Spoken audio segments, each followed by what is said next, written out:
Hi everybody, it's Kevin here at Kevin's Man Cave Mechanics. Okay, so he's Man Cave Mechanics, give it his proper name.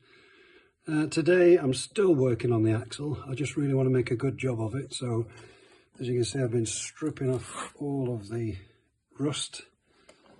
I've still working on this. I've got one very stubborn stud that wouldn't come out. Managed to get the other one out by welding a nut onto it. This one wouldn't move.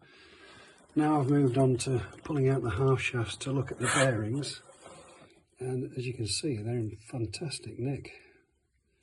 1967, the race is the same. I'm just cleaning that up on the bench. Now to get these out, you have to take off the brake drum, which is on the floor there, remove the back plate, and then use the hub itself just as a way to pull the half shaft out of its splines on the diff, and then you're left with the bearings to look at.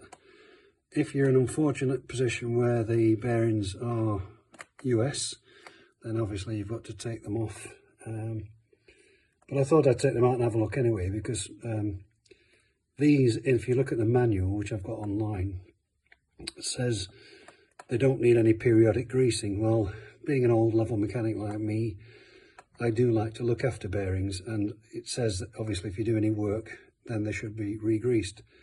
And to say that these have not been greased since they were put together at the factory, I think they do a little bit of grease. I mean, they're looking really good.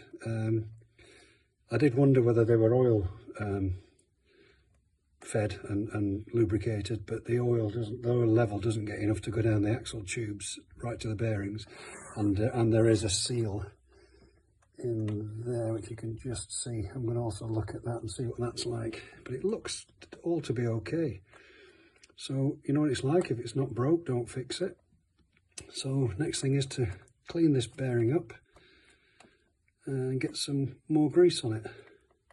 Just a little interesting fact that when you put the bearings back on, I've not taken this one out this side, then you measure the difference between that face and that face, so that's the axle tube and the axle sticks out, and then there are shims, and you have to shim it up so the distance is 0.05 of a millimetre.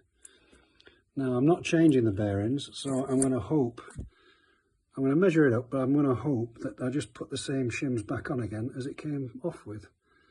So I'm not going to disturb this bearing until I've done the other side, so I don't mix any parts up, because I want to make sure I keep the racers separate. There's the back plate I've done for that side. I've cleaned up the other one. I've cleaned up all the brake adjusters, and we're almost in a position where we can start rebuilding it up. Put nice fresh oil in there. Again, that's looking fantastic. So Bob's your auntie, and we'll have a go at that. So I'll let you know how it goes. See you in a bit. Bye.